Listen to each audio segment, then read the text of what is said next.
Hi friends, welcome to அகரம் சமையல். எனக்கு கொத்தமல்லி சாப்பாடு தான் பார்க்க போகிறேன். இப்போ வாங்க எப்படி செய்யுதுன்னு பார்க்கலாம். அதுக்கு 3 பச்சை மிளகாய் எடுத்திருக்கேன், 10 பல் பூண்டு, ஒரு துண்டு அளவுக்கு நான் இஞ்சி சேர்த்துக்கிறேன், ஒரு மீடியம் சைஸ் தக்காளி ஆட் பண்ணிக்கோங்க.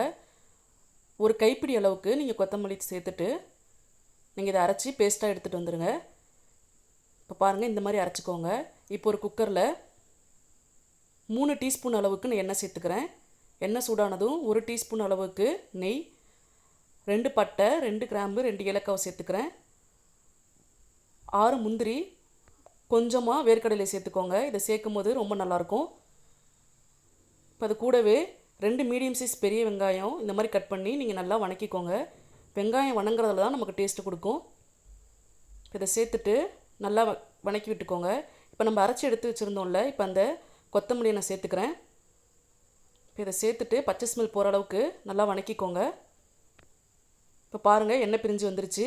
அது கூடவே 1 டீஸ்பூன் அளவுக்கு நான் தயிர் சேர்த்துக்கிறேன். தயிர் சேர்த்துட்டு நல்லா கிளறி விட்டுக்கோங்க.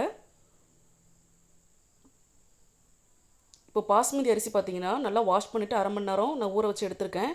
இப்போ அதை சேர்த்துக்கலாம். 1 கப் அளவுக்கு நான் பாஸ்மதி எடுத்திருக்கேன்.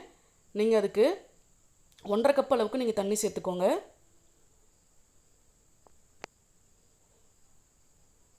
ஒன்றுக்கு 1.5 அளவு வரும். இதை சேர்த்துட்டு நல்லா கிளறி விட்டுக்கோங்க. இப்போ தேவையான அளவுக்கு உப்பு சேர்த்துக்கலாம். இப்போ பாருங்கள், நல்லா கொதி வந்துருச்சு.